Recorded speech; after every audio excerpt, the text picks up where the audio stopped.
A quick new idea daily from the world's greatest TEDx talks. I'm your host, Atossa Leoni, and this is TEDx Shorts.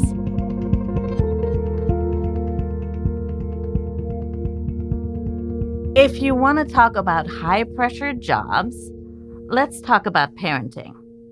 Not only is raising kids tough, the guidance on doing it well comes with so many mixed messages. Yuko Munakata wants to ease this child-rearing anxiety with scientific data that sends a more empowering message. Yuko is a professor of psychology and neuroscience at the University of Colorado Boulder.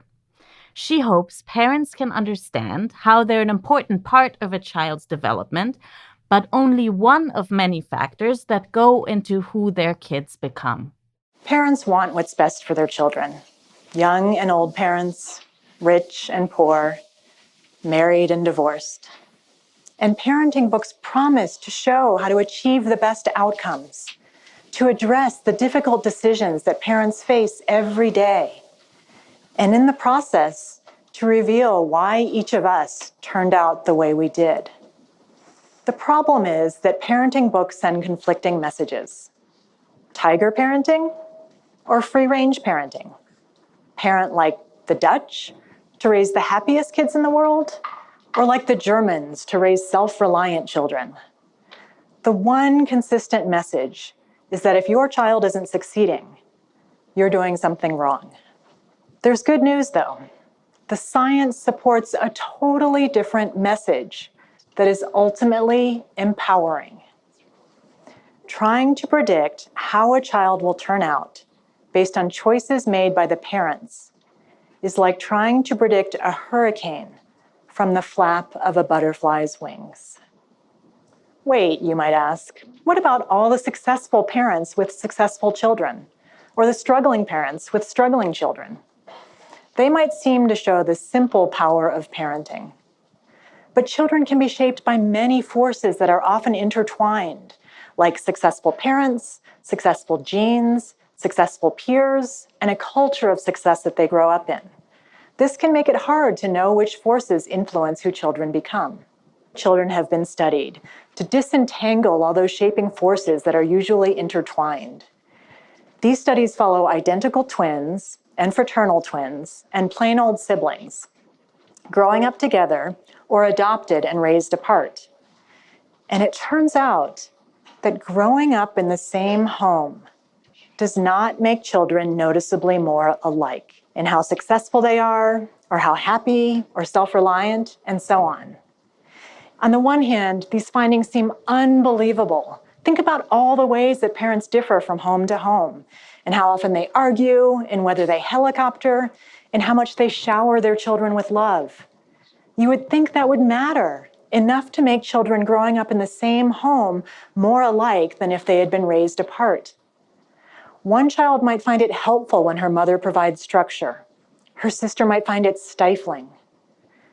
One child might think his parents are caring when they ask questions about his friends. His brother might think they're being nosy. One child might view a divorce as a tragedy, while his sister sees it as a relief. Same event, different experience. Just because an event doesn't shape people in the same way, that doesn't mean it had no effect. Your parenting could be shaping your children, just not in ways that lead them to become more alike. Your parenting could be leading your first child to become more serious, your second child to become more relaxed, your first child to want to be like you, your second child to want to be nothing like you. You are flapping your butterfly wings to your hurricane children. This isn't how we typically think about parenting. It doesn't make for simple advice. How could parenting books tell people how to raise successful, happy, self-reliant children if the same parenting can lead to different outcomes for children in the same home? So what can we do with this? Stop blaming yourself as if you are in control of your child's path. You have influence, but you don't have control. For anyone who has ever been a child, stop blaming your parents. At least for the idea that you are defined by them. Parenting, I've come to understand, is about loving my child today, now.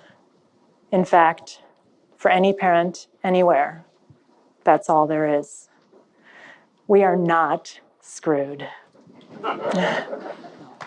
The science of parents and children, butterflies and their hurricanes, can free people to focus on what is most important and meaningful in our lives. This can make the experience of being a parent and the experience of having been a child more realistic and satisfying for everyone involved. The TEDx talk you just listened to was recorded at a TEDx event in Boulder, Colorado.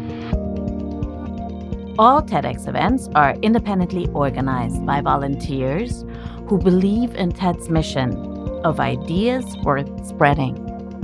Special thanks to the organizing team at TEDxCU.